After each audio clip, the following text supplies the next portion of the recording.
हिंदी प्रेमी YouTube channel में आप सभी का हार्दिक स्वागत अभिनंदन। आज के इस कड़ी में हम सभी रहीम का संक्षिप्त जीवनी के बारे में जानने वाले हैं। रहीम का पूरा नाम अब्दुल रहीम खान खाना रहीम दास के रूप में लोग जानते थे। इनका जन्म 17 दिसंबर 1553 ईस्वी में हुआ था। जन्म स्थान कुछ विद्वानों का मत है कि लाहौर पाकिस्तान में हुआ था, तो कुछ विद्वानों का मत है कि दिल्ली में जन्म हुआ था। माता का नाम साइदा बेगम जो जमाल खान की बेटी थीं। कुछ लोगों का उनका नाम कहना है कि सुल्ताना बेगम इनका नाम था। पिता का नाम बैरम खान था। बैरम खान हुमायूं की सेना में पदाधिकारी थे। हुमायूं के मृत्यु के पश्चात 13 वर्ष की उम्र में ही अकबर को राज सिंहासन पर बैठा दिए थे। परंतु बैरम खान जब हज यात्रा पर गए तब अकबर ने ही एक अफ़गानी पठान से इनकी हत्या करवा दी थी। उस समय रहीम का उम्र मात्र 5 वर्ष थी। बैरम खान की पत्नी अपने इकलौते पुत्र अब्दुल रहीम को बचाकर अहमदाबाद ले गई। वहाँ अकबर ने रहीम को अपने पुत्र के रूप में पालन पोषण किया।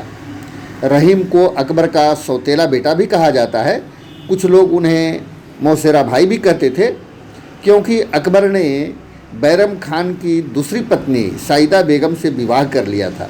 इनके शिक्षा गुरु के रूप में बाबा जंबूर थे और रहीम इस्लाम को मानने वाले थे, परंतु उनके दिल में भारतीयता और हिंदुत्व का रचा बसा हुआ संस्कृति था।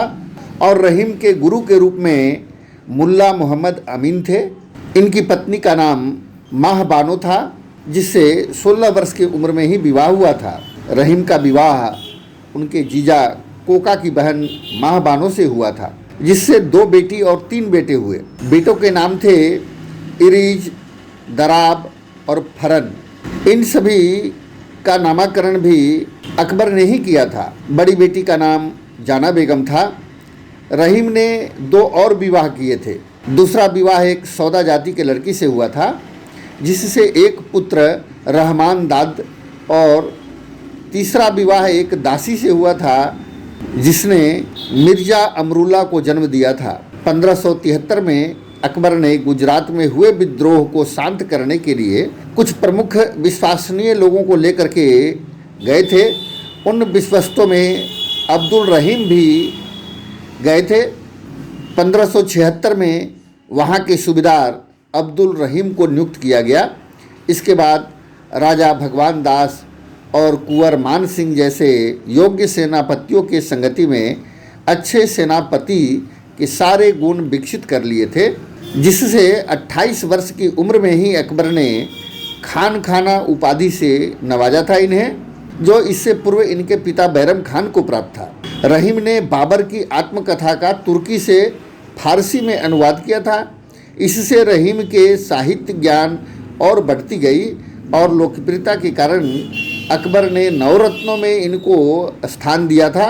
नवरत्नों में वे अकेले ऐसे थे जिनका कलम और तलवार दोनों विद्याओं पर समान अधिकार था। वहीं मुसलमान होते हुए भी हिंदू जीवन के अंतर्मन में बसाए हुए थे।